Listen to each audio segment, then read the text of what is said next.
Nabi mengatakan, al-farqu bainal mu'min wal kafir tarkus salah. Beda antara orang yang beriman dengan yang belum beriman adalah pada sholatnya. Jadi kalau ada orang mengatakan sudah beriman dan tidak menunaikan sholat, ini artinya keimanannya belum diakui sepenuhnya oleh Allah Subhanahu wa Ta'ala.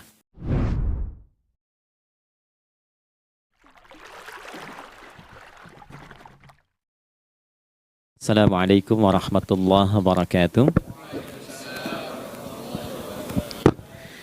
Alhamdulillah wassalatu wassalamu ala Rasulillah Muhammad ibn Abdullah wa ala alihi wa sahbihi wa man walah wa ba'd. Faya ibadallah usi nafsi wa iyyakum bitaqwallah faqad fazal muttaqun fala tamutunna illa wa antum muslimun. Faqala ta'ala ya ayyuhalladzina amanu taqullaha haqqa tuqatih wa la tamutunna illa wa antum muslimun. Keluargaku sekalian yang terhimpun di dalam Pertagas, Pertamina Gas, kita mengawali dengan bermohon kepada Allah semoga siapapun yang berada di ruangan ini atau terhubung dalam kajian ini, semoga senantiasa dijaga, diberkahi, dan dilindungi dalam kebaikan oleh Allah Subhanahu wa Ta'ala. Kita doakan yang bertugas di luar kota. Tadi saya dengar info juga Pak Direktur sedang di Semarang. Semoga giatnya dimudahkan oleh Allah dan semoga diberikan keberkahan. Ada satu bagian yang penting amanat Nabi di hadis Muslim pada satu sifat kepemimpinan. Bahwa di antara sifat pemimpin dan yang dipimpin itu harus selalu membangun kekompakan dengan nilai cinta dan doa. Ini yang sering dilupakan. Nabi pernah menyampaikan dan penyampaian ini, hadis ini didokumentasikan oleh Imam Muslim dalam satu kalimat yang singkat, padat tapi mengikat. Khiyaru a'immatikum man tuhibbunahu wa yuhibbunakum. Pemimpin yang baik itu adalah pemimpin yang kalian mencintainya dan ia pun mencintai kalian. Nah, membangun cinta itu salah satu jembatannya dengan doa. Oleh karena itu, di antara doa yang dianjurkan saat Anda memulai pekerjaan, itu bukan hanya untuk pribadi, lancarkan pekerjaan saya, tapi juga sehatkan pimpinan saya, pimpinan mendoakan sehatkan anggota saya, sehingga semua itu melahirkan sifat harmoni yang memberikan kenyamanan dan kebahagiaan dalam bertugas. Nah, izinkan saya mengawali dengan itu dulu, karena itu di antara sunnah yang seringkali terlupakan. Sehingga bekerja itu lebih banyak dilakukan dengan tekanan menyelesaikan tugas dibandingkan dengan rasa cinta untuk bisa memberikan nilai ibadah di dalamnya. Yang kedua, semoga sholat kita diterima oleh Allah Subhanahu wa Ta'ala. Nah, yang kedua ini tidak cukup dengan amin. Kita harus tahu dulu standar penerimaan itu seperti apa. Dan yang kedua, kenapa harus sholat? Ini poin pokoknya. Mengapa sih umat Islam itu cukup hanya misalnya dengan bersyahadat saja dipandang sudah berislam, lalu berbuat baik? Kenapa mesti ada sholat? Kenapa bahkan yang pokok sampai 5 waktunya? Dan jumlah rakaatnya pun diatur sedemikian rupa, sampai teknisnya pun dijelaskan dengan rinci. Saking rincinya, bila ada yang menyimpang dari rincian itu, maka dianggap sholatnya tidak sah dan mesti diulang. Shallu kama ra'aitumuni usalli. Sholatlah kalian seperti kalian persis melihat aku menunaikan sholat. Dan dalam sholat inilah kemudian ada sanad yang tersambung secara ketat sampai-sampai dalam hadis Muslim nomor hadis 397. Demikian di Al-Bukhari juga diabadikan di nomor hadis 757 oleh sahabat Abu Hurairah. Sanadnya tersambung kepada Khalad bin Rafi Az-Zuraiqi, seorang yang sholat di samping Nabi tapi bermasalah sholatnya. Lalu Nabi meminta beliau untuk mengulangi sholatnya. Sampai 3 kali peristiwa itu hingga beliau berkata, ya Rasulullah au kama qala alimni ma uhsinu ghairah. Ya Rasulullah, tolong ajarkan kepadaku karena aku tak punya pengetahuan lebih dibandingkan dari apa yang telah aku kerjakan. Nah, dari dasar ini melahirkan satu pertanyaan kritis ya, dan juga perlu argumentasi yang kuat secara syariah mengapa kita menunaikan ibadah salat.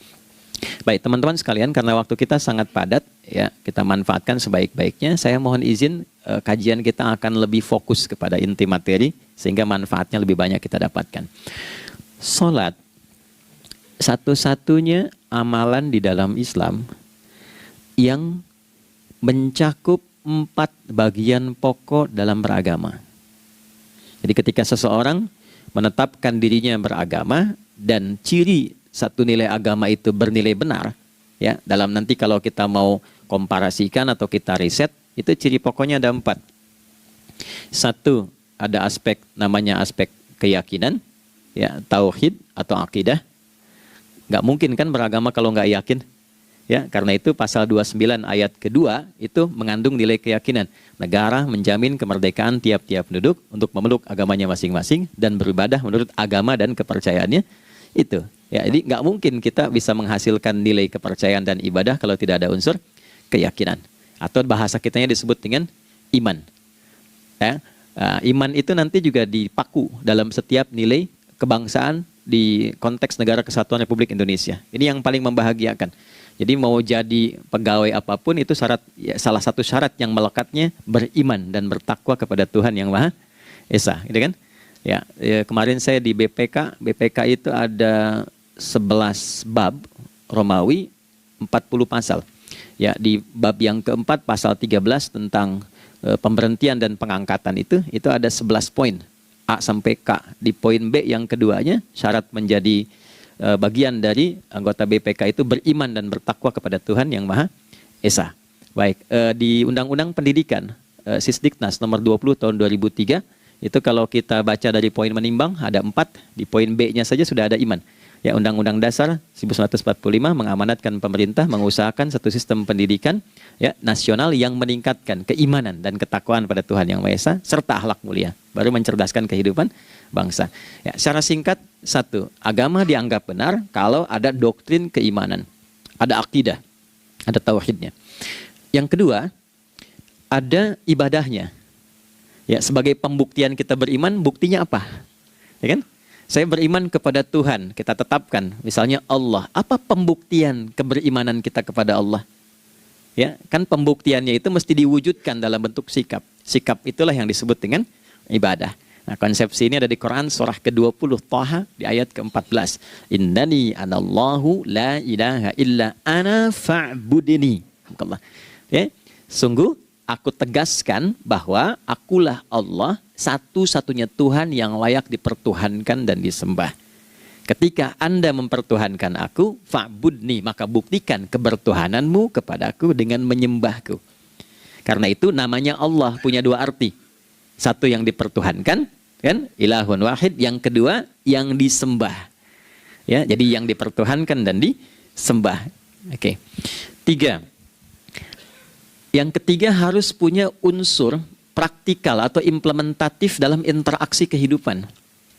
Ya, jadi bukan cuma nyembah Tuhan, bimbingan kehidupannya apa? Implementasi dari ibadah itu.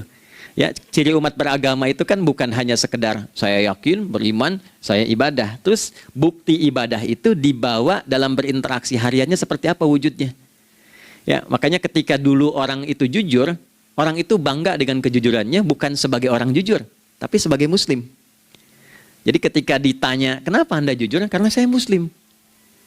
Ketika ada seorang penggembala di Sahara yang sangat gersang, diuji oleh Umar bin Khattab, ingin diambil kambingnya, kan kisahnya viral kan? Baik ya? Oh, tapi ini bukan punya saya. Bilang aja pada tuan Anda, kalau kambingnya hilang 1 dimakan serigala. Lantas di mana Allah? Jawaban itu yang menggetarkan kepada jiwa. Jadi kebenaran yang diungkap dengan sikap kejujuran itu implementasi nilai beragama. Nah, jadi praktek ibadah ada di muamalah. Oke, 1 akidah, akidah dibuktikan lewat ibadah, ibadah diimplementasikan dalam muamalah. Itulah sebabnya nanti seluruh bagian tubuh kita ketika digunakan untuk bersifat dan bersikap, itu ada tuntunan iman di dalamnya. Oke? Misal, saya tanya begini ya. Ini mukaddimah ya, kita belum mulai nih. Saya tanya gini, apa fungsi mata? Tuh kan, sudah keliru kan? Nah, kalau hanya melihat, hewan juga melihat. Ya, coba kambing melihat, ya kan? Elang melihat. Lalu apa bedanya fungsi mata kita dengan mata hewan? Ternyata ketika kita meriset ayat-ayat Al-Quran terkait dengan fungsi tubuh kita, itu rata-rata dibuka dengan iman dulu. Quran surah 24, surah Cahaya, ayat 30 untuk laki-laki, 31 untuk perempuan. Qul lil mu'minin. Ya Muhammad katakan, viralkan pada pria-pria yang menyatakan dirinya telah beriman. yaghuddu min absarihim. Gunakan pandangannya itu yang dibimbing oleh imannya untuk melihat yang baik saja menurut standar imannya. Jadi kalau menurut imannya tak baik, nggak boleh dilihat. Karena itu ketika Anda sudah mengatakan asyhadu an la ilaha illallah, asyhadu anna Muhammadar Rasulullah, kalimat itu dari lisan turun ke hati, itu jadi cahaya ke bagian tubuh kita. Makanya ketika Anda melihat, itu ada cara pandang tertentu yang dibimbing iman, standarnya beda dengan tanpa iman. Kalau nggak ada iman, semua mungkin terlihat. Tapi ketika ada iman, hati kecil Anda akan bicara, ini nggak baik. Palingkan. Nah, memalingkan dari yang tak baik menurut iman, itu namanya ghaddul basar. Oke, perempuan juga begitu, setara. Wa kullil mu'minati yaghdudna min absarihinna. Dan katakan pada setiap perempuan yang menyatakan dia beriman, maka gunakan pandangan itu dengan bimbingan imannya. Ketika tak baik menurut imannya, palingkan. Ya, Anda lihat kajian di YouTube, terus ada iklan kan? Nah, terus menurut standar iman nggak bagus, itu otomatis akan nggak suka itu. Ya, pasti dipalingkan. Ya. Anda kalau naik pesawat tuh ya, tugas keluar tuh, pertagas tugas keluar. Kalau pramugari lagi demo tuh yang dilihat pramugarinya apa demonya tuh. Nah, iman itu akan bekerja di situ tuh. Ya, palingkan tuh. Nah, sama dari mata turun ke, jangan langsung ke hati aja, ke lisan dulu kan. Ya, ke mulut kan. Itu mulut tuh ketika digunakan fungsinya, imannya disebut dulu. Ya, Quran surah 49 ayat 11 misalnya. Ya ayyuhalladzina amanu, imannya dulu. La yaskhar qaumin qaum. Ayat 12-nya la yaghtab ba'dukum ba'dha. Hai orang-orang yang telah menyatakan beriman. Kalau pakai alladzina disebutkan 1080 kali dalam Al-Quran, itu kalimatnya diksinya singkat, padat, mencakup semua tanpa sekat. Oke, jadi kalau laki-laki, perempuan, tua, muda, besar, kecil, beda strata, duniawi, itu semua tercakup di dalamnya. Hei semua yang telah menyatakan beriman, gunakan imanmu untuk membimbing lisanmu bertutur. Kalau masih merasa punya iman, jangan gunakan lisan untuk mencela merendahkan orang. Untuk bergibah, membuat hoax. Didetilkan oleh Nabi kalimatnya jelas. Man kana yu'minu billahi wal yaumil akhir falyakul khaira aw liyasmut. Siapapun. Nah, dari alladzina ketika dirinci pakai man. Ya, man itu bentuk tunggal, ya, personal, tapi maknanya general. Jadi kalau Anda, saya, kita baca ayat atau hadis ada man, posisikan Nabi sedang bicara ke kita. Ya, hei Adi Hidayat, posisikan Nabi bilang gitu tuh. Kalau engkau merasa beriman sama Allah dan yakin dihisab di hari kiamat, jaga lisanmu. Katakan yang baik dengan bimbingan imanmu, tak mampu engkau diam. Jadi cukuplah suami istri itu menggunakan satu hadis ini, pasti sakinah itu muncul dalam kehidupan rumah tangganya. Ya, itulah sebabnya kenapa sakinah didahulukan dibanding mawaddah. Hati-hati ya, Mbak, walaupun namanya sakinah nggak ada ini nggak akan datang tuh ketenangan tuh. Ya, ada yang tahu nggak rahasianya? Kenapa sakinah duluan dibanding mawaddah? Ya, 5 juta. Ya, waktu habis karena padat sekali. Maddah jamaknya mawaddah, rasa kasih yang tumbuh dari pemberian materi. Jadi kalau rumah tangga itu ingin cenderung pada kebahagiaan, boleh berbagi dengan materi. Ya, istri cemberut, ya Anda datang dengan senyuman, sayang, kenapa? Ya, ini emas 2 kilo, nah itu pasti sehat lagi tuh. Ya, itu mawaddah.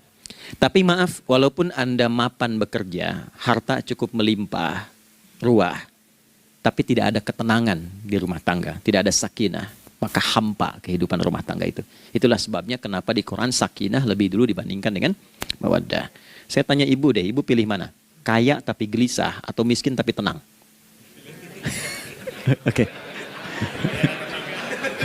Saya paham itu. Saya paham. Suami juga sepakat semuanya. Ya, artinya apa? Kita nggak bisa menghilangkan unsur ketenangan. Oke, itu hanya pembuktian argumentatif ya, supaya kajiannya lebih kepada argumen. Jadi ada akidah terkorelasi dengan ibadah, implementasinya di aspek muamalah. Nah, nanti cara bermuamalahnya diatur lewat akhlak namanya. Bagaimana bermuamalah yang baik? Kan Anda, maaf ya, berekspresi kepada pimpinan dengan kawan kan berbeda. Oke, kepada orang tua dengan anak kan lain. Nah, yang mengatur interaksi kita sehingga terjalin harmoni yang baik, itulah yang disebut dengan akhlak. Nah, 4 poin inilah yang menjadi inti dakwah Nabi SAW ketika diutus oleh Allah Subhanahu wa Ta'ala. Memastikan 4 ini bisa optimal kita lakukan dalam kehidupan. Bonusnya yang kelima, selalu meningkatkan inovasi sehingga selalu mendapatkan hal baru dalam kehidupan. 5 ini digabungkan di Quran surah kedua Al-Baqarah di ayat 151. Kama arsalna fikum rasulam minkum yatslu alaikum ayatina. 1. Oke, wa yuzakkikum. 2. Akhlak. Wa yuallimukumul kitaba. 3. Wal hikmah. 4. 5. Wa yuallimukum ma lam takunu ta'lamun. Kelima-limanya ini digambarkanlah dalam bentuk ibadah yang melatih kita sebagai pondasi awal menuju dan memantapkan 5 hal ini, yaitu sholat. Itulah sebabnya kenapa sholat yang pokok dilakukan 5 waktu dalam sehari untuk mewujudkan 5 hal ini dalam kehidupan, dan satu-satunya ibadah yang mengumpulkan 5 aspek ini dalam prakteknya hanya sholat. Hanya sholat. Oke, mari kita detilkan, kita rinci, dan di sini kita akan mulai kajian kita. Yang tadi mukadimah ya. Baik, kita punya 30 menit. Wah, padat sekali. Bismillahirrahmanirrahim. 1. Sholat adalah perwujudan iman seorang hamba. Karena itulah kalimat sholat pertama kali disebutkan dalam Al-Quran, itu letaknya setelah kalimat iman. Al-Baqarah ayat 3. Alladzina yu'minuna bil ghaibi wa yuqimunas sholat. Orang-orang yang telah menyatakan beriman dan konsisten menjaga imannya. Beda alladzina amanu dengan yu'minun. Amanu telah beriman. Tapi kalau dia komitmen dan konsisten terus menjaga imannya sampai saat dia berpulang pada Tuhannya, maka berubah nanti bentuknya kalau di bahasa Arab jadi mudhari'. Kalau di bahasa Inggris kan tuh punya 3 arti, present, continuous, and future.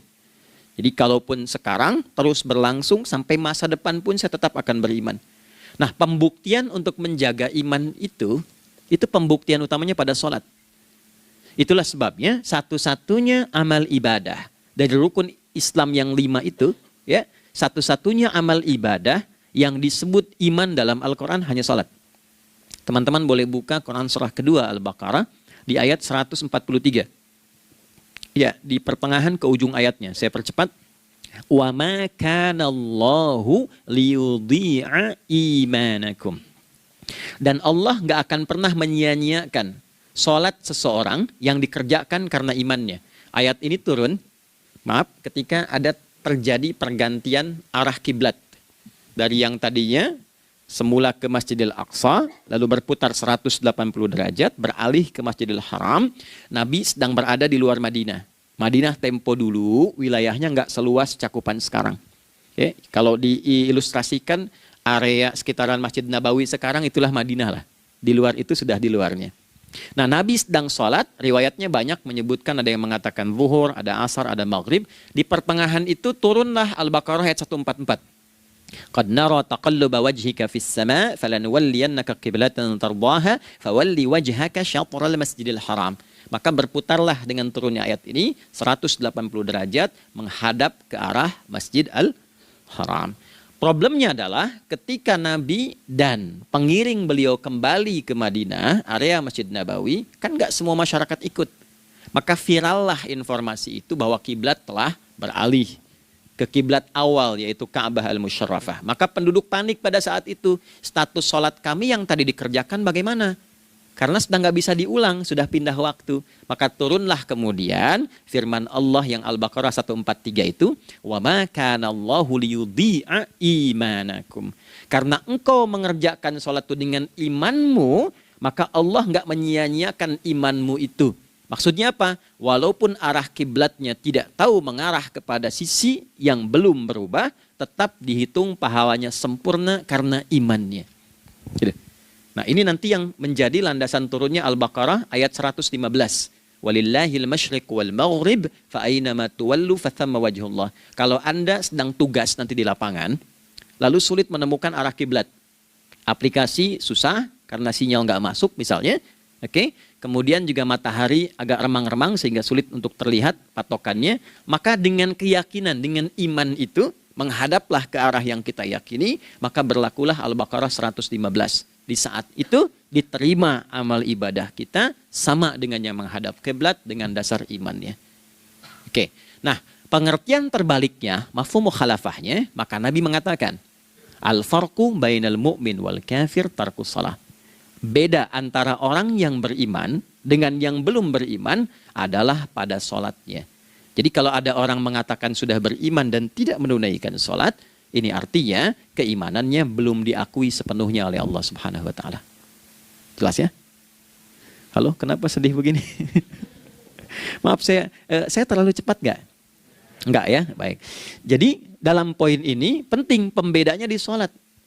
Itulah sebabnya kenapa dari kecil kan, usia sekian, dari mulai 3 ke arah 7 tahun contohkan. Ya, orang tuanya sholat bentangkan sejadah. Kalau bisa, kalau anak sudah mulai suka tuh kasih model sejadah yang anak-anak sukai bentuknya. Ya, dulu ada anak saya senang model mobilan. Saya tidak sebutkan supaya tidak endorse gitu ya. Dikasih sejadah dengan pola itu, dia senang tuh ikutin. Kita nggak minta sholat, dia datang sendiri. Ya, nanti setelah mulai 7 tahun kan baru diajarkan dengan baik, diajak ke masjid kalau yang laki-laki. Demikian seterusnya.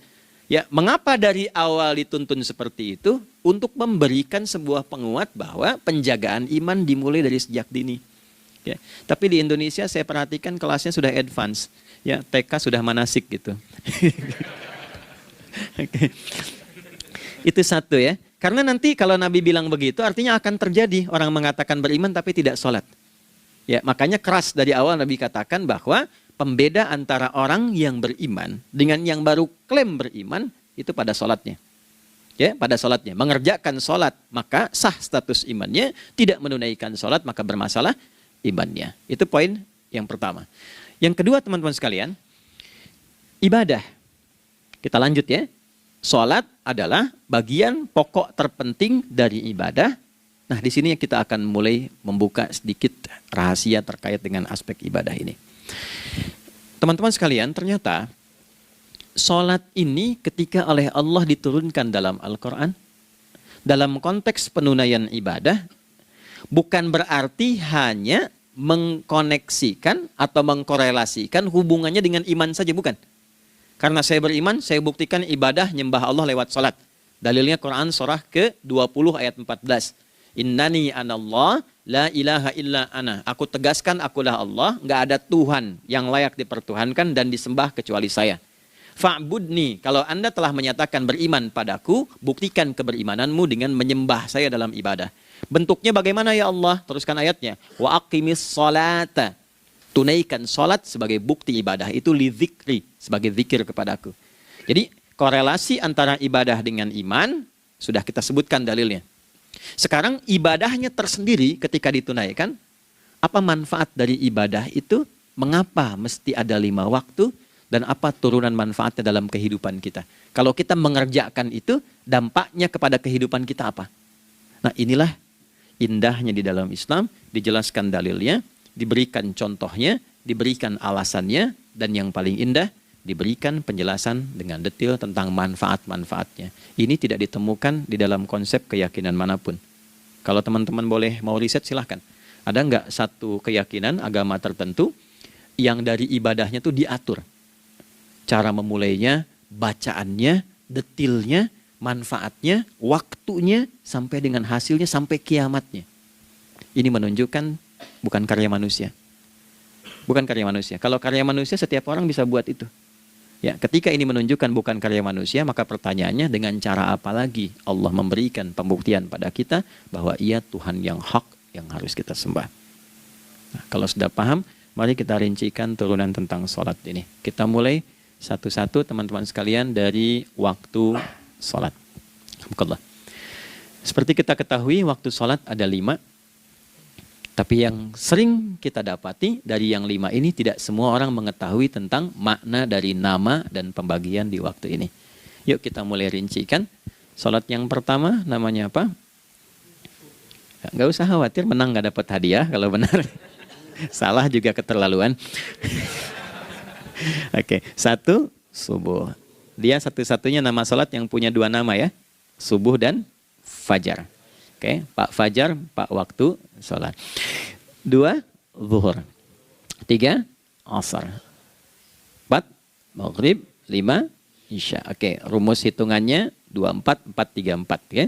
rumus bilangannya 24 4 3 4. Kalau mau tanya nomor koneksi dengan Allah 24 4 3 4, 2 subuh, 4 zuhur, 4 asar, 3 maghrib, 4 isya. Oke, pertanyaannya, apa artinya nama itu? Selama ini jangan-jangan kita hanya tahu namanya tapi tidak memahami maknanya. Itu poinnya. Oke, sekarang mari kita mulai. Izin saya tidak punya kemampuan untuk menuliskan, ya, karena memang saat ini terbatas. Tapi kalau diperkenankan bisa kita coba uraikan sedikit. Baik. Ya, bismillah, jazakallah khair. Mohon fokus baik-baik karena waktunya tinggal 21 menit lagi. Izin saya pastikan dulu ya supaya terlihat dengan baik. Ibu kelihatan di sana? Bagus. Bagus ya. Saya kira tuh hanya di Sumbawa Barat. Ternyata di Pertagas pun perempuan-perempuannya imannya luar biasa. Maksudnya belum saya tulis sudah kelihatan. Imannya luar biasa. Oke, kita mulai dari yang pertama ya. 5 waktu sholat. Kita mulai dari 1 dulu. Subuh, teman-teman saya turunkan dulu ya. Izinkan saya tulis pakai bahasa Arab dulu supaya gampang. 1, dia punya 2 nama. Ini angka Arab ya. Kalau yang gini angka Hindi. Anda yang di admin di komputer pasti tahu. Ada Fajr. Kata subuh ditemukan di Al-Quran surah ke-81 At-Takwir ayat 18. Kalau keliru tolong diingatkan. Was-subhi idza tanaffas. Quran surah 81 ayat 18. Ya. Enggak usah di ilmu utak-atik ya. Oh, ini kenapa 81 kalau dibalik 18? Itu cocok logi. Ya, abaikan aja itu. Ya. Fajar agak banyak di Quran terkait dengan nama salatnya ada di Quran surah ke-17 di ayat 78. Aqimis salata liduluki syamsi ila ghasaqil laili wa qur'anal fajr. Inna qur'anal fajri kana masyhuda. Yuk kita mulai ke maknanya dulu. Ingat rumusnya ya. Rumusnya ini selalu begini rumusnya. Aqidah selalu punya korelasi dengan ibadah. Ibadah selalu punya korelasi dengan muamalah, interaksi harian kita. Muamalah hiasannya adalah akhlak. Nah, barulah kemudian di sini muncul inovasi dalam kehidupan, hal yang baru. Hidup ya, yang mengacu pada 2 kebahagiaan yaitu dunia dan akhirat. Ya, konsepsi ini nanti ditemukan di Quran surah ke-2 Al-Baqarah ayat 201 dan menjadi doa paling favorit umat Islam Indonesia saat ini. Rabbana atina fid dunya fil akhirati. Oke, ya cukup. Subuh.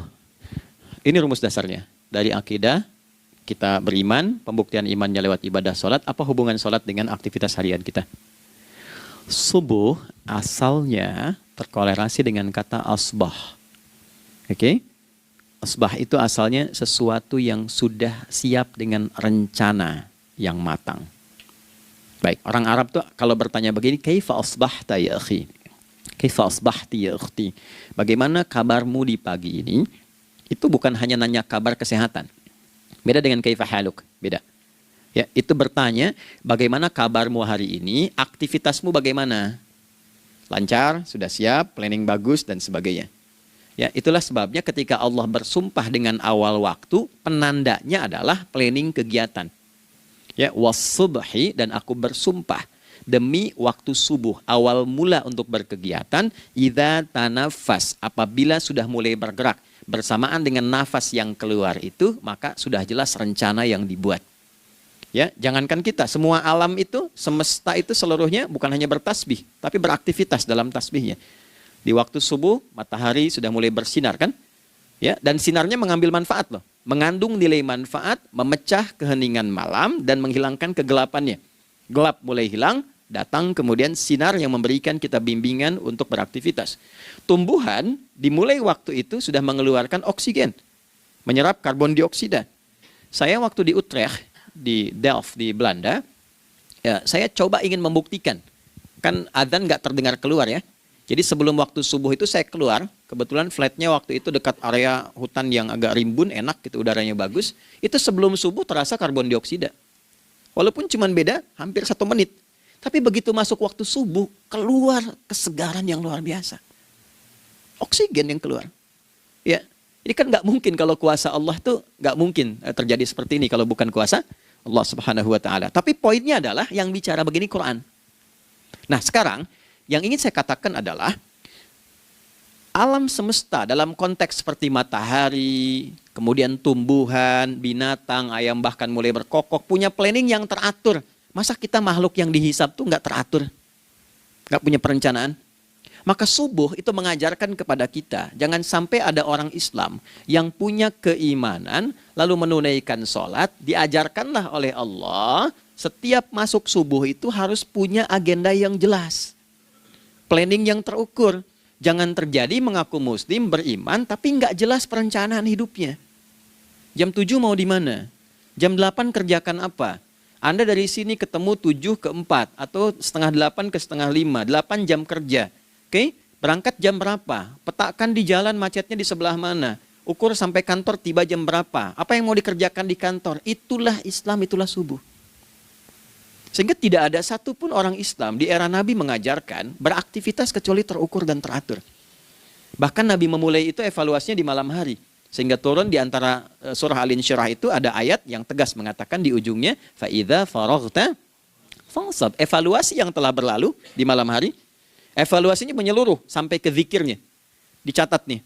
Ya, aku hari ini secara spiritual itu, mohon maaf, sholat jamaahnya berapa waktu tuh? Dari 5. Oke? Misalnya dari 5 itu cuma 4, berarti koreksi ada yang kurang.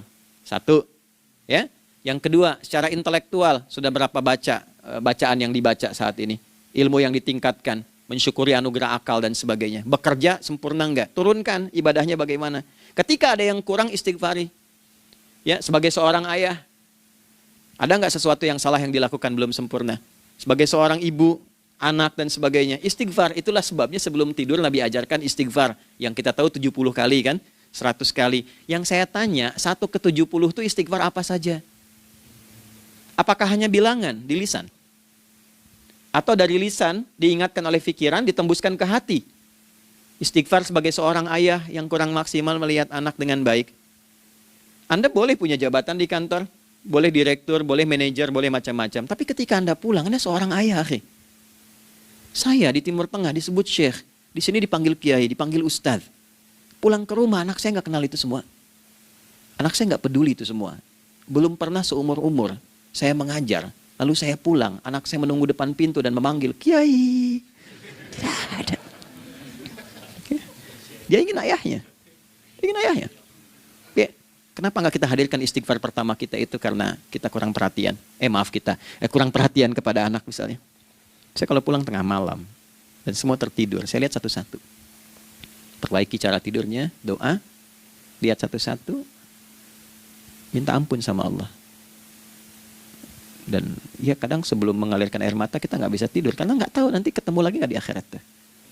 Ya, itu poin yang paling penting. Nah, jadi istighfar pertama itu untuk diri kita ketaatan pada Allah, untuk diri kita sebagai anak pada orang tua, sebagai suami punya tanggung jawab istri atau sebaliknya, demikian seterusnya. Nah itu kalau sudah kita bisa lakukan, dievaluasi, direncanakan besoknya. Fa'idha faraghta fansab, direncanakan lagi yang berikutnya, besok mau ngapain, tulis malam. Kalau kita biasakan begitu, tidurnya enak. Karena nggak ada beban, damai hidupnya. Dengan teman damai kalau ada perselisihan sebelum tidur. Ya, jadi nggak ada orang mengigau itu masalah-masalah kehidupan dunia yang belum tuntas. Ini dunia saat, maaf, terjaga bermasalah, saat tidur pun masih bermasalah. Gara-gara kamu nih, kapan istirahatnya? Ya. Nah, ketika kita bangun dari subuh itu, maka rencana yang sudah kita siapkan itu, teman-teman sekalian, dibawa menghadap Allah supaya minta kemudahan, minta kelancaran, minta pendampingan, minta bimbingan.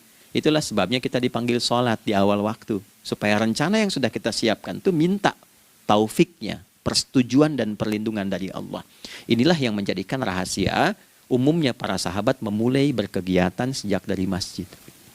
Teman-teman boleh riset deh hadis-hadis tentang sholatnya sahabat dan kaitannya dengan syuruk dan pekerjaan. Rata-rata memulai dari masjid. Mereka tungguin evaluasi, begitu siap syuruk, minta sama Allah, berangkat. Saya mau kasih satu rahasia ya. Boleh jadi ijazah, tapi ini diantara kita aja ya. Anda boleh lakukan, berangkat ke masjid itu dengan baik.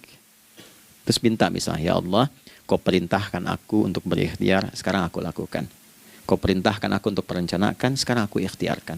Mohon lindungi, mudahkan, dan berikan bimbingan terbaik untuk mendapatkan hal yang wajar, halal, baik, dan kau ridhai. Anda berangkat. Pulang. Sebelum nyampe rumah, mampir dulu ke masjid. Masjid terdekat dari rumah aja. Sholat 2 rakaat, situ. Ya, sholatnya bisa sholat wudhu, tahiyatul masjid, dan sebagainya. Setelah itu pulang. Doa dulu habis sholat, ya Allah, aku telah berikhtiar seperti apa yang telah engkau perintahkan. Sekarang aku memohon rizki darimu seperti apa yang telah engkau janjikan. Kalau dengan semua ikhtiar ini belum cukup menurunkan rizki darimu, maka mohon tunjukkan padaku saat ini dengan cara apa lagi aku mesti berikhtiar. Oke? Silahkan Anda pulang dengan suasana itu ke rumah. Dan lihat apa yang terjadi. Rasakan bedanya, bedakan rasanya, dan pasti terasa bedanya. Gak ada kesan yang lain pada jiwa. Jadi yang dibawa ke rumah itu bukan aura kantor. Bukan aura jalan yang macet. Tapi ada ketenangan, kenyamanan, dan kenikmatan. Kalau teman-teman mau pakai sunnah sahabat ini dalam dunia pekerjaan, dan Anda lakukan coba sehari ini saja, rasanya pasti beda. Ya, ini bagian pertama. Nah, ketika kita ingin datang menghadap Allah, dan mulai membawa rencana kita, kan perlu isyaratnya kan, kapan dimulai? Gak bisa tiba-tiba saya bangun jam 3 langsung sholat subuh, kan tidak begitu. Ya kan? Mesti ada satu sinyal dulu, yang dari sinyal itu ada feedback pada diri kita untuk merespon, gitu kan? Nah, pancaran respon atas sesuatu yang memancar akibat satu hal yang terjadi, kalau di gaya itu kan kalau ada gaya gerak, gaya dorong kan? Ya, kalau nggak salah F1 sama dengan F2 kan? Nah, gaya gerak sama dengan gaya dorong. Geraknya dikit, bunyinya kecil kan? Kencang bunyinya, kencang. Terus ada F berbanding lurus dengan P, hukum Pascalnya. Gaya berbanding lurus dengan tekanan, kan? Semakin banyak gaya, semakin tertekan. Nah, respon yang muncul ketika ada satu misalnya gaya, tapi responnya sifatnya materi sifatnya. Ya, misal kalau Anda mau mengebor air, kan? Kemudian keluar terpancar tuh dari bawah itu keluar misalnya air. Nah, itu namanya infajar. Infajar. Dalilnya Quran surah kedua ayat 60. Wa idzistasqa Musa liqaumihi faqulna idrib bi'asakal hajar fanfajarat min husnata asyrata aina. Nabi Musa kata Allah itu kaummu 12 suku minta mata air. Dan nggak tanggung, setiap sukunya minta satu, katanya supaya nggak rebutan. Maka Allah firmankan, pukulkan tongkatmu yang kayu. Lihat diksinya detil sekali. Pukulkan tongkatmu yang kayu ke batu itu, maka batu itu akan terbelah dan mengeluarkan pancaran 12 mata air. Okay? Tongkat kayu dipukulkan ke batu, batunya yang hancur. Karena Musa seorang nabi, gitu kan? Anda punya tongkat emas, pukulkan ke batu, maka keluar 12 air mata. Gitu kan? Nah ini, infajar. Kalau respon yang keluar itu respon buruk. Misal dalam nafsu, kan suka ada trigger ya yang memancing respon, terus nafsu keluar kan? Ya, apa saja itu? Lihat gambar yang nggak bagus, nafsu keluar, gitu kan? Lihat sendal bagus, nafsu keluar, macam-macam ya. Nah itu fujur namanya. Fujur. Hurufnya masih sama, cuma bentuknya berbeda. Fa, jimnya masih ada waw, ada ra-nya. Fujur. Quran surah 91 di ayat 7-10. Wa nafsi wa ma sawwaha fa'alhamaha fujuraha wa taqwaha. Fujur tembus ke nafas, nafas memerintahkan yang buruk disebut su. Nafas ketemu su jadi nafsu. Makanya nama lain fujur itu nafsu. Dalilnya Quran surah 12 ayat 53. Wa ma ubarri'u nafsi innan nafsa la'ammaratun bisu. Ya, la'ammaratun bisu'i illa ma rahima rabbi. Oke, nafas ketemu su. Teruskan. Tapi kalau pancarannya pada sifat yang baik. Oke? Membelah sesuatu yang gelap menjadi baik, terbuka, memancarkan respon panggilan yang baik, maka berubah katanya menjadi fajar. Oke? Matahari diperintahkan oleh Allah, diperintahkan membelah kegelapan malam. Keluarlah sinar pertamanya, disebutlah fajar. Kenapa? Karena ada respon kebaikan keluar darinya. Baik, perhatikan baik-baik, Quran surah kedua, ayat 187. Wa kulu washrabu hatta yatabayyana lakumul khaytul abyadu minal khaytil aswadi minal fajr. Itu untuk matahari. Kita lagi tidur enak-enak, sudah nyiapin rencana malam-malam. Tiba-tiba ada panggilan. Allahu Akbar, Allahu Akbar. Itulah tandanya hati kita mengkonfirmasi iman kita dalam diri kita. Cepat, sudah adzan. Pernah begitu?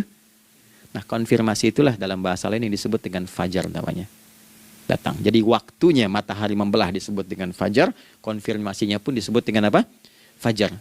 Ya, jadi bersamaan waktunya dengan dua hal itu. Datanglah panggilan. Itu yang dimaksud Quran, hubungan iman dengan konfirmasinya sampai ke sholatnya ada di Quran surah 8 ayat 2. Innamal mu'minuna, iman. Alladzina idza dzukirallahu adzan. Wajilat qulubuhum, iman. Jadi begitu ciri iman itu ada dalam jiwa, dipanggil lewat adzan, kan? Allahu Akbar, langsung merespon, ya Allah sudah adzan. Walaupun setelah adzan ada lagi getaran, baru adzan belum qomat gitu kan. Nah, misal ya. Nah, tapi inilah fajar. Jadi maksudnya rencana Anda ini agak jarang dibahas ya. Mohon maaf, ilmu ini agak jarang. Jadi jangan Anda bilang saya bid'ah, bukan. Ya, bukunya ada, referensinya ada. Cuman karena jarang dikaji, jangan sampai kekurangan pengetahuan menghukumi yang tahu jadi salah gitu. Ini poinnya. Jadi saya kalau bahas satu masalah itu bukunya saya kumpulkan. Tafsir awal sampai akhir yang ada apa, buku-buku tentang sholat apa, baru kita keluarkan. Jadi bagian topik-topik tertentu yang dibahas. Problemnya ketika membahas tentang ibadah cuma dua. Satu, tentang bacaan, doanya apa. Yang kedua, tentang gerakan, bagaimana mengerjakannya. Yang ketiga, jarang dibahas hikmahnya apa. Padahal rumus dalam ibadah itu dalam fikih tiga-tiga mesti dipakai. Ini Quran surah kedua ayat berapa? Ayat 129. Rabbana wab'ats fihim rasulan minhum yatlu 'alaihim ayatika, ini wa yu'allimuhumul kitaba, ini wal hikmah, ini. Barulah kita mendapatkan sesuatu yang baru. Ya. Ini wa yuzakkikum, dan di 151 Al-Baqarah wa yu'allimukum ma lam takunu ta'lamun. Jadi ini bukan ilmu yang baru, bukan, belum tahu saja. Jadi selama ini yang kita kerjakan jangan sampai terbatas pada ritualnya saja untuk mencukupkan ini. Hubungan ritual dengan ini apa gitu. Ya, jadi subuh ini mengkonfirmasi bahwa ada satu keteraturan dalam kegiatan kita. Ya, alhamdulillah. 2, siang. Oke, setelah subuh, fajar, salat apa? Zuhur. Oke, saya tanya pada Anda, zuhur itu artinya apa? Sudah, cukup katakan wallahu a'lam. Waktunya terbatas ya. Sahabat ditanya nggak tahu wallahu a'lam. Anda sahabat bukan, tabi'in bukan. Zuhur. Waktu tinggal 4 menit lagi. Oke, teman-teman, kalau kita jeli, ini kan sholat dikerjakan di siang hari kan? Siang itu bahasa Arabnya nahar. Naharun itu siang. Tapi kenapa sholatnya zuhur? Kok nggak sholat nahar gitu? Ya, lohor, ya, ini paksain tuh. Zuhur, lohor. Ya. Terus sore, biar nyambung cepat. Sore bahasa Arabnya kan masa. Masa al-khair, selamat sore. Kenapa kau sholatnya asar? Kok sholatnya namanya asar? Oke? Maghrib, Isya. Isya kan malam kan? Kenapa nggak lail? Lail itu kan malam. Kalau ada yang istimewa di malamnya, itu lailah namanya. Makanya ketika turun Al-Quran disebut Lailatul Qadar. Karena malamnya istimewa. Beda, lail dengan lailah itu beda. Lail itu waktu malam, lailah ada yang istimewa di malam itu. Ya, jamaknya lail, layali, lela, lili, lala, itu malam. Ibu lili, ibu malam-malam. Ya. Zuhur artinya jelas, terang. Ada idhar, dibaca dengan jelas, terang. Gak boleh dengung. Man amana. Itu kan? Ya. Min husni, harus jelas. Ya. Ada a, jelas. Zuhur kenapa disebut zuhur? Untuk evaluasi kegiatan kita dari setengah hari. Sudah jelas belum hasilnya? Ini Anda punya rencana di sini, evaluasi di siang. Jelas gak hasilnya?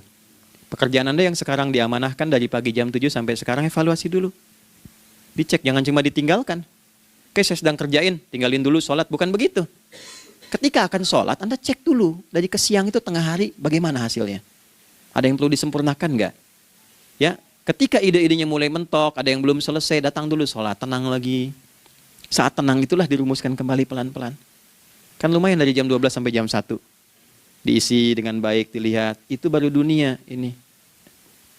Kan kita ngejar ini juga. Karena nanti ayat 200-nya ada yang cuma ngejar ini. Wa minan nasi may yaqulu rabbana atina fid dunya. Bukan, kalau nggak hafal diam aja. Wa minan nasi may yaqulu rabbana atina fid dunya wa ma lahu fil akhirati min khalaq.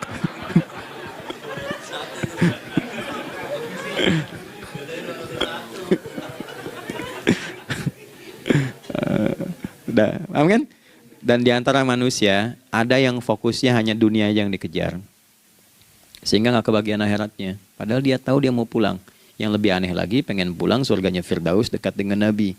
Tapi tiap hari yang kerjakan dunia, dunia lagi, berangkat gelap, pulang gelap, terus meninggal gelap juga. Ini kan repot. Nah, maka mesti investasi kan? Anda kalau tugas keluar kan, apalagi keluar negeri kan hukumnya beda. Bekalnya pun tidak sama. Anda tugas ke Amerika, mata uangnya sudah beda, hukumnya sudah beda. Terus pengen pindah ke alam barzah, pengen hukumnya sama dengan dunia, mustahil. Ya, makanya dimensinya beda, keadaannya tidak sama. Baju yang dipakai kan beda. Barang-barangnya nggak sama. Makanya disebut telah meninggal dunia, meninggalkan semua yang melekat pada dunia. Pindah ke alam lain, persiapan menuju titik akhir yang tidak ada ujungnya lagi. Nggak ada pembuka lagi. Jadi sudah ujung begini, nggak ada ruang lagi yang lain. Itu akhirat namanya. Makanya di sini cuma dua pilihannya. Kalau nggak ke surga, nah itu ya. Apa investasi yang ada di sini? Maka siang itu dicek dulu, pekerjaan jadi ibadah nggak? Tadi niatin ibadah nggak waktu berangkat dari rumah? Kan? Waktu ngetik, waktu ngerjain di kantor, jadi ibadah nggak? Kalau ibadah, Anda nggak mungkin berbuat kriminal. Anda nggak mungkin berbuat maksiat, nggak mungkin nipu, nggak mungkin nyogok, nggak mungkin korupsi. Kan lagi ibadah, nggak mungkin curang. Kan lagi ibadah. Anta budallaha ka'annaka tarah. Anda itu mengerjakan segala hal sebagai ibadah, merasa diawasi Allah. Fa in lam takun tarah fa innahu yarak. Kalaupun Anda merasa nggak melihatnya, Anda yakin Anda dilihat. Itulah kerja pakai iman, maka ini di bawah akidahnya. Jangan ditinggalkan. Nah, inilah yang selama ini kita butuhkan. Ya. Inilah yang melahirkan nilai etik, makanya ada yang dalam jiwa. Takwa itu kan dalam jiwa, melahirkan etos. Etos mendorong kepada logos, logos melahirkan patos. Kepantasan dalam bekerja. Jadi Anda sekuat apapun ilmunya, kalau nggak punya etos, itu rusak. Jadi tidak cukup akal sehat. Jiwa yang sehat itu lebih penting. Banyak orang akalnya, saya ingat, akal itu tidak memberikan perintah. Dia hanya merumuskan satu instruksi dalam jiwa supaya mudah dilakukan dan dieksekusi oleh fisik. Jadi akal yang sehat itu seberapa pandai ilmunya, seberapa cepat mengeksekusi perbuatan. Tapi kalau yang dieksekusi itu dari perintah nafsunya, masalah. Habis saja waktunya tuh. Ya. Ini gimana ini? Tolong jawab loh. Nah, teman-teman, karena sudah habis waktu jam 1, kita baru zuhur ini. Nah, yang paling menarik itu gini, yang paling menarik, kalau ada orang belum sadar sampai zuhur tentang akibat kehidupan ini, maka muncullah asar. Apa asar itu? Kenapa mesti disebut dengan asar? Dan apa manfaat istimewanya asar kepada jiwa kita? Itu di kesempatan lain kita akan bahas. Teman-teman, waktunya sudah habis. Ya, saya menghargai Anda, kan tidak boleh juga saya ngajarkan tapi mengambil yang sesuatu yang tidak tepat ya. Kita buktikan keimanan kita dengan mengerjakan amanah pekerjaan di tempat ini dengan baik, waktu digunakan dengan baik. Kita saling mendoakan supaya semua kita dijaga oleh Allah Subhanahu wa taala. Maafkan saya, lain kesempatan kita berjumpa kembali untuk melanjutkan apa yang telah kita bahas hari ini. Mari kita berdoa, semoga doa kita diterima oleh Allah Subhanahu wa taala. Allahumma taqabbal minna innaka antas sami'ul alim wa tub 'alaina innaka antat tawwabur rahim. Nahmaduka kama 'allamtana an nahmadak wa nashkuruka syukran kama 'allamtana an nashkurak. Antal muqaddim wa antal muakhir biyadikal khair innaka 'ala kulli syai'in qadir. Ya Allah, kami memuji-Mu seperti Engkau mengajarkan kami untuk memuji dan bersyukur atas segala nikmat-Mu seperti Engkau bimbing kami untuk mensyukuri segala nikmat-Mu. Allahumma salli wa sallim wa barik ala habibikal karim rasulikal mustafa al-amin sayyidina Muhammadin wa ala alihi wa sahbihi ajma'in. Ya Allah, anugerahkan kami kemampuan untuk terus bersalawat pada Rasulullah, sehingga dengan itu kami mendapatkan kemampuan yang baik untuk meneladani kemuliaan beliau dalam beraktivitas kehidupan. Rabbana la tada' lana fi maqamina hadza dhanban illa ghafartah. Ya Allah, jika ada pendosa hadir di ruangan ini atau terhubung dalam kajian ini, maka jangan biarkan ya Allah ia meninggalkan tempat ini dan kajian ini kecuali Engkau telah ampuni seluruh dosa-dosanya. wala hamman illa farajtah. Ya Allah, jika ada satu di antara kami yang menghadiri kajian ini membawa kegelisahan, maka mohon tenangkan keadaan hatinya. Wala asiran illa yassartah. Jika ada yang sedang diliputi oleh kesulitan, maka mudahkan, ringankan dan hilangkan seluruh kesulitannya. Wala maridan illa syafaitah. Dan bila ada di antara kami yang diuji dengan penyakit, maka mohon angkat dan sembuhkan penyakitnya. Rabbana atina fid dunya hasanah wa fil akhirati hasanah wa qina adzabannar. Wa sallallahu ala sayyidina Muhammad wa ala alihi wa sahbihi ajma'in. Wa akhiru da'wana subhanakallahumma rabbana wa bihamdika nashhadu an la ilaha illa anta nastaghfiruka wa natubu ilaik. Walhamdulillahi rabbil alamin. Nasrun minallah fathun qarib wa basyiril mu'minin. Terima kasih untuk semuanya. Mohon maaf kami langsung pamit. Assalamualaikum warahmatullahi wabarakatuh.